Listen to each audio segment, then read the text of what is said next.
Welcome to Rhyme and Reason. We're a podcast where we encourage, we inspire, and we meet people at their point of need. We also provoke thought. Today, we have our special guest, and her name is LaShonda Redd. LaShonda Redd is a teacher within the school system of Forsyth County. Her hometown is Stoneville, North Carolina. She has 3 children. She has 2 masters. And she loves to sing. And that is all I'm going to say about Miss LaShonda Redd. And I'm going to let her, as we talk, release anything that she wants to release in regard to herself.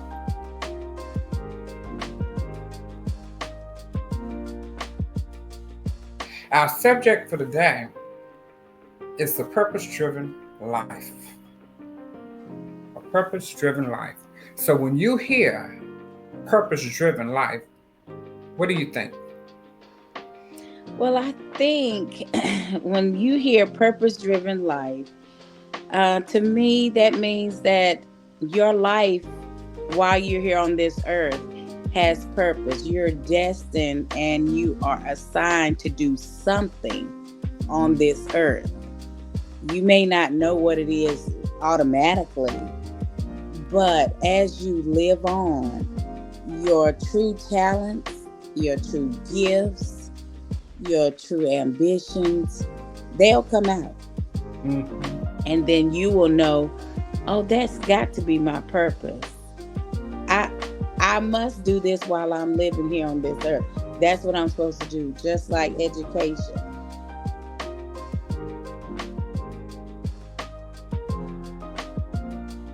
I have done everything. Been a waitress. I have worked in retail. And then it was that moment when I became a substitute teacher. And I subbed in a behavioral, emotionally disabled class. And I knew then I'm supposed to be a teacher. Wow. To me, if I was going to teach, I want to be that person when they ask a student about somebody who had impact in their life, that I will be that person. Because you don't never know what people leave, what circumstances they leave at home and all of that. But we have the potential and we have the ability to sow into other people's lives.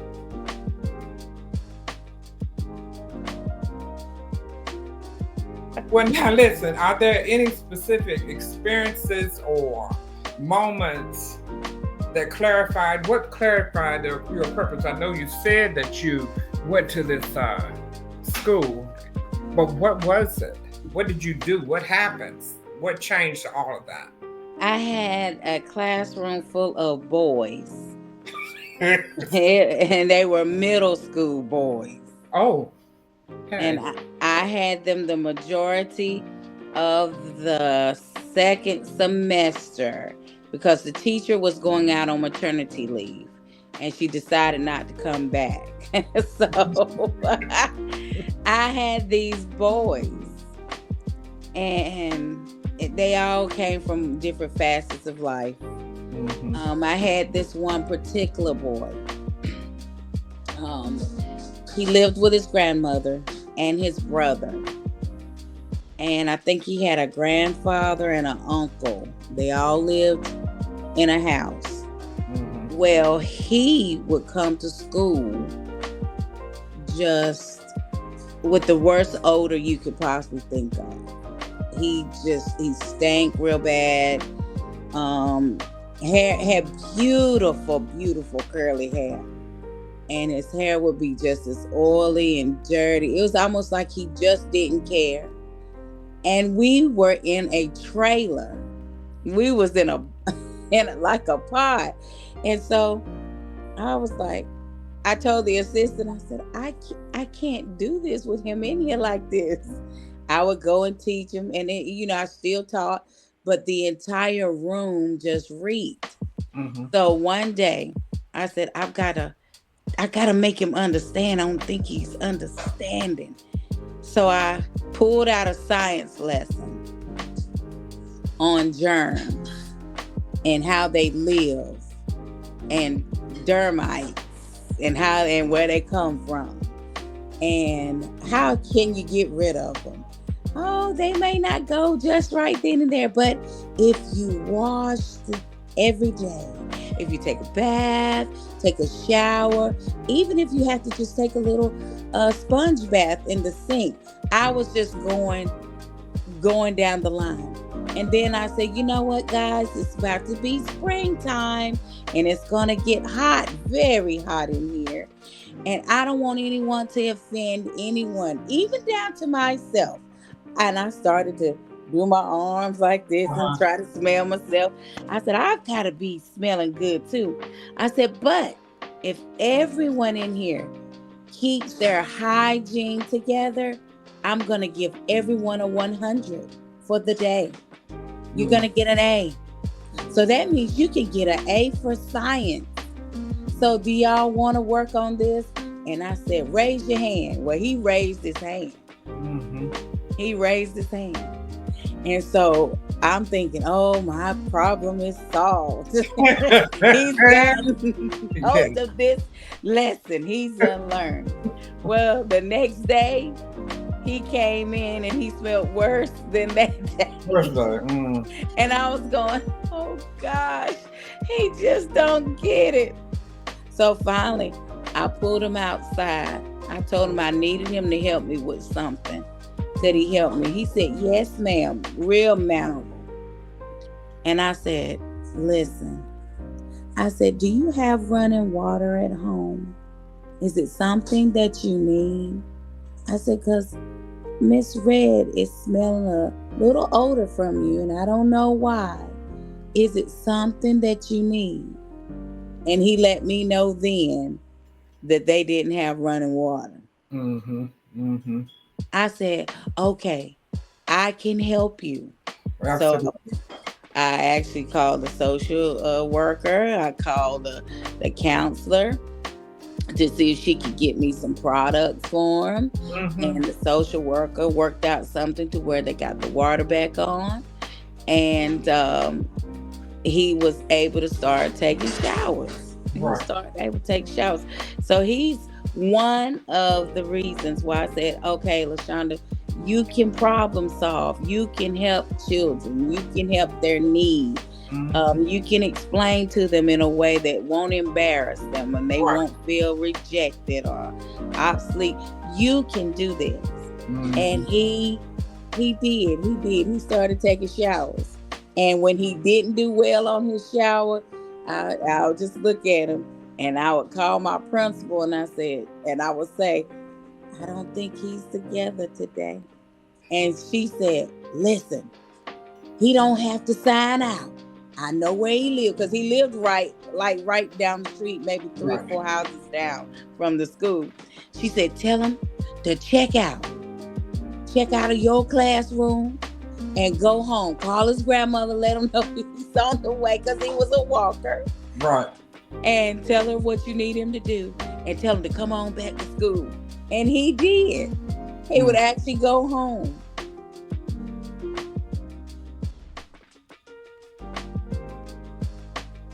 Well, you know what?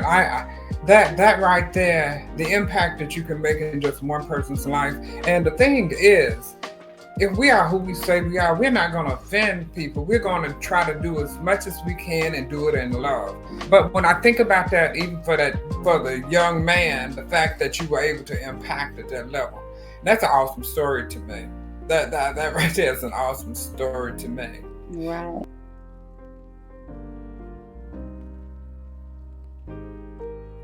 Let's talk about these 2 masters you have. Okay. You have a master in? And my first master's is in special education.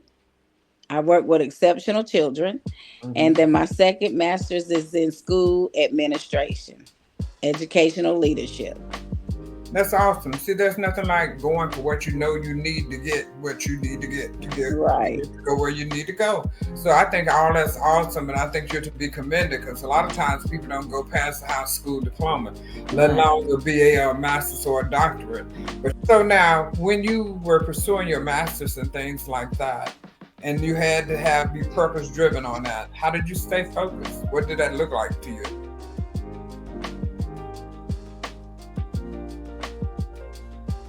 It was very difficult because I was my first master's. I was actually married and was having difficulties in my marriage, and having difficulties with my daughter, my child, all at once because the husband and the daughter couldn't get along.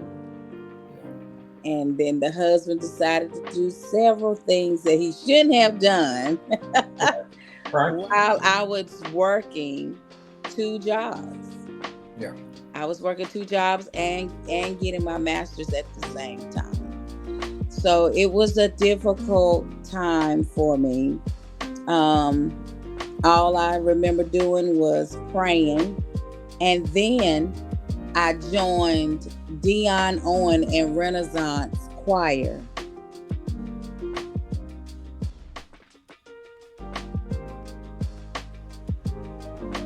I joined this choir, and if it wasn't for the choir, I think I would have lost my mind.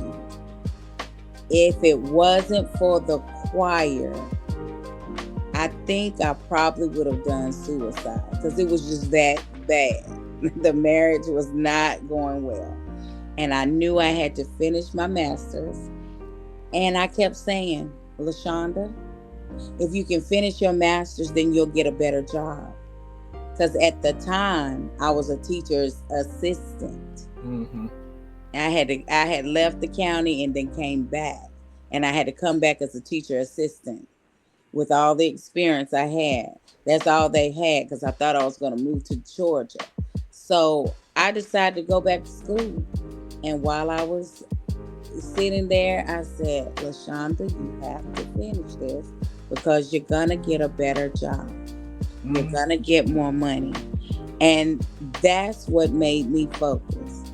The choir and me knowing that I was going to get a better job. I was going to get more money to meet my needs.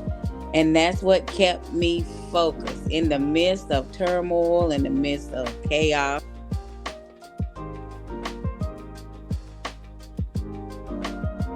Crying. It was bad, but God, He kept me, and He had me in a situation to where when I would go to choir rehearsal, I would release, I would thank God, I would praise God, Mm-hmm. I would sing to the glory of God. It was almost like the bricks that was on my shoulders were falling off one by one. Yes. And that gave me strength. That gave me the tenacity. That gave me more faith that, hey, girl, you got this. I got you. Don't you worry about it. You gonna come out. And I remember coming out. Yes.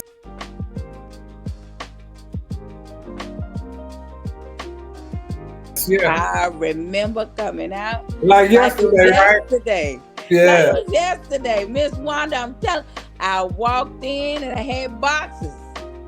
And I said, I'm leaving. And he said, well, who's going to pay this rent? I said, I don't know. It ain't me. Here, and I bless the Lord. I can so relate. I can relate to the music. I can relate to singing. I can relate to having that song where you talking to God when everybody don't know what's going on and the tears are going, and you praising God in the midst because He is a deliverer. He is a sustainer.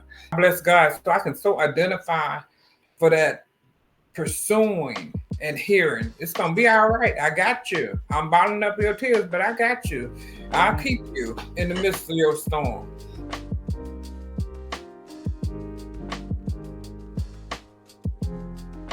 Would that be one of the things that drew you close to God, or when did you really come to know Him as God and your believer and your sustainer? Because I know that's who He is to you. I just want to know when it happened.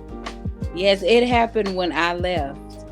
Even though I knew God, even though I was raised in a Baptist church all my life, they always say it's different denominations, it's different this, it's different that. No, it's no difference in anything. It's your relationship with God. That's what's the difference. If Mm. you're able to tap in and he's able to tap into you, and you have a relationship, then there's no difference. You can And you have to, and you have to want him. You know what I'm saying? You don't get to reject him and want him only when it's convenient. He is Right. not Santa Claus sitting here, but he also is a teacher, and he Yes. allows us to go through things because the things that we go through will strengthen us. It's a process, and it may not feel good because I'm familiar with things that don't feel good and pain Right. and that. But I also know it's because of the pain that it has drawn me. You know what I'm saying? It's because of the pain that you can relate, that you can feel somebody else's pain and whatever they're going through. And you don't necessarily have to have gone through that exact same thing. Right. That God is real and he will keep us. My daddy all day long. And Yes. I do believe in relationship. Okay, he is my daddy all day long. Yeah. And I mean, I can get in trouble, he's still my daddy. I be getting corrected, he's still my daddy. This happened over here. I'm not asking why did it happen, because one thing for sure, I am his child. Yes. Okay, I am not forsaken. He would never leave us. You know what I'm saying? He never. Won't. He won't. He really won't.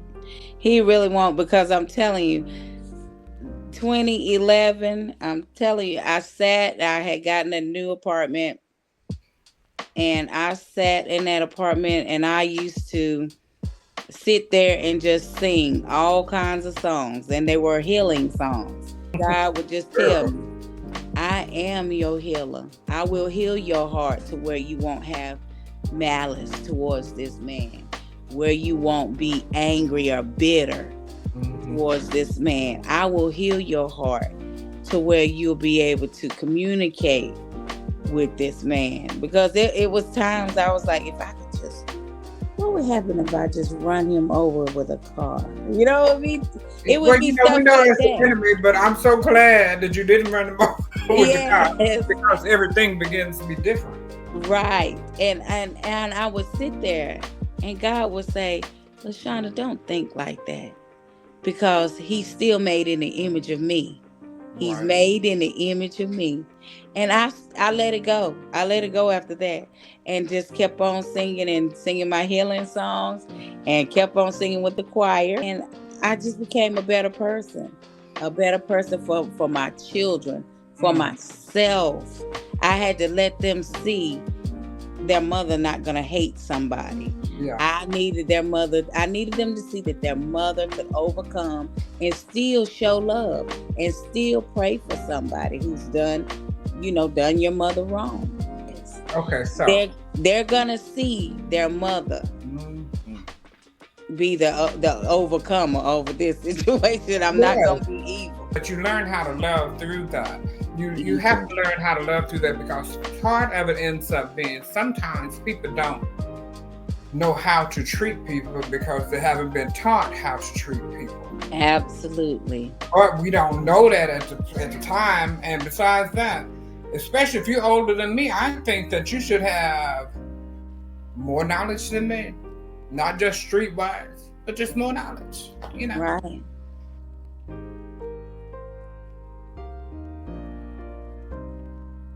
So there's the thing that's a purpose-driven life. Then there's the thing about just being driven. Right. Where are you driving to? Because you're definitely driving. Where are you driving? I am driving. I'm driving, trying to make sure that I stay out of debt. And I want to make sure that, things that I like to do, I'm driven to do. Like I direct plays. I'm driven to do that. I love to do it. So I always find time. I make time to do what I love to do. Singing for funerals, singing for weddings, singing for graduations. I make time to do that. And that's awesome. The awesomeness of God and using the gifts that he has given you. And that is exactly what you're doing. And if we or surrender to him and do what he would have us to do, then we will be fine. Yes. And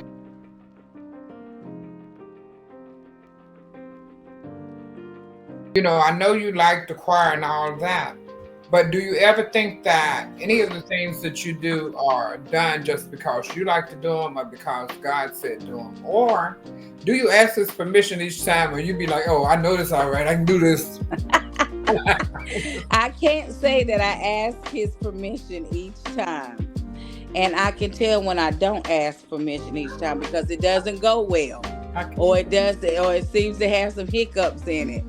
And then that's when I know I didn't seek you, God, for this one, That's because he's in charge. Just because everything that we like to do is not necessarily everything that we need to be doing. Right. And everybody that pulls from you is not pulling from you because they're hearing from God. Right. But at the same time, God has got to be first.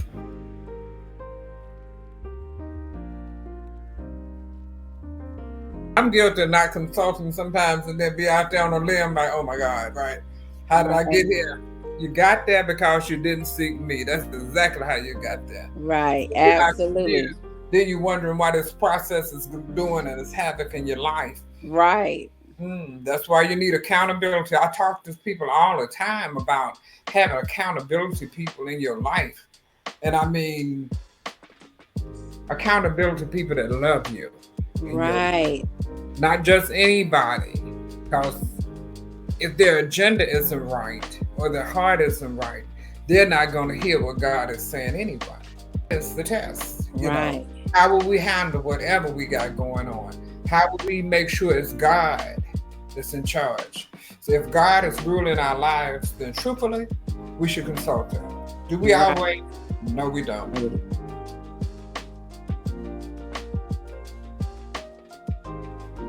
Do you think that you could have all of the talents that you have and all the creativity you have and be out of the will of God? Absolutely not. I cannot do nothing without God. And it had to take me in my latter years to understand you can't do anything, LaShonda, without God. Everything that you have been given, God gave it to you. Regardless of how you think or how you feel, you better know that God gave it to you, because why? When you prayed and asked, and you asked in his name, you got it. So it wasn't nobody but God. So when I got my first master's and I had to look for employment, so I ended up getting a job with the alternative school, kindergarten through 5th grade. And I remember seeing my first check and I said, God, it ain't nobody but you. Nobody but you to make something that was this amount and you doubled it. I appreciate you, God. And every time I've asked him, when I ask him, right, and I get and that, not just running out there. When I ask him, he gives me peace. I'll have peace about it. And I love my church I grew up with. I loved it. However, Miss Wanda, I'm gonna tell you, that was the only church I knew growing up. And after a while, I realized, I said, I wonder if they on a script. I said, because every time they ask him to pray, he says the same prayer. Is this scripted? Is this? And that's when I became a teenager. But mind you, I heard this prayer all of my life at this church, at my family church. And I kept saying, is this scripted? He always says the same prayer. That's all I kept saying. And then I realized, hey, you better know for yourself who God is. And know that you can talk to him. You can cry out. You can just lay on the floor and look up and don't even say a word. He still knows what you're thinking. Absolutely. He Absolutely. still knows how you feel.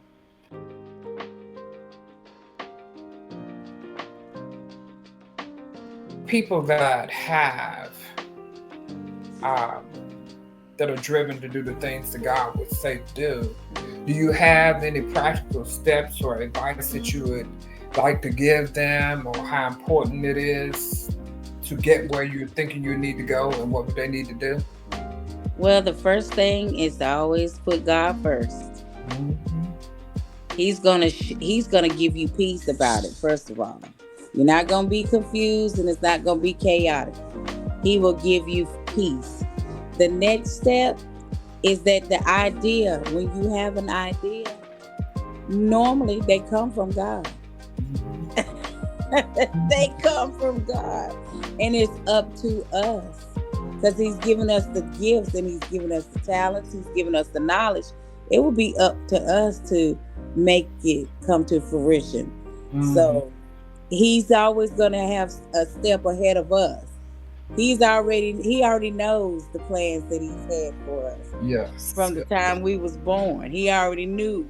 He Mm-hmm. already knew that LaShonda was going to be a music major. He knew that she was going to sing. But did LaShonda know she was going to sing and learn opera, sing German, sing Italian? Did LaShonda know that? No, she didn't know that. Woman of God, you awesome. Woman of God, you are awesome. His name, you are awesome. She didn't know that. She didn't know that until she had to go to Winston State Mm, and be under the lineage of the Wallace Simmons Burke. mm, And she had to learn. This is something else that you can do, LaShonda. Your voice is a range. Your voice is not just for Amazing Grace. Your mm, voice can mm. do a lot of things. And I had to learn that. Awesome. And then once I learned that, I loved that. I cultivated it. So you have to know your gift. When you know your gift, you're gonna cultivate it. You're gonna Mm, work on it. It doesn't matter if you're an artist. You're going to learn the right brushes for the portrait. You're gonna know the right colors. You're gonna know the palette. If you're a baker, you're not gonna put too much sugar, salt together. You're not gonna have it tasting nasty. You're gonna know. mhm. And once you know, you have peace about it. It's not going to be chaotic or confusion. God is not an author of confusion. He's going to tell you exactly what you need to do if you listen. That's the biggest step I want to tell that. Listen. Listen to God. He's not going to lead you astray. He's going to lead you where you're supposed to go.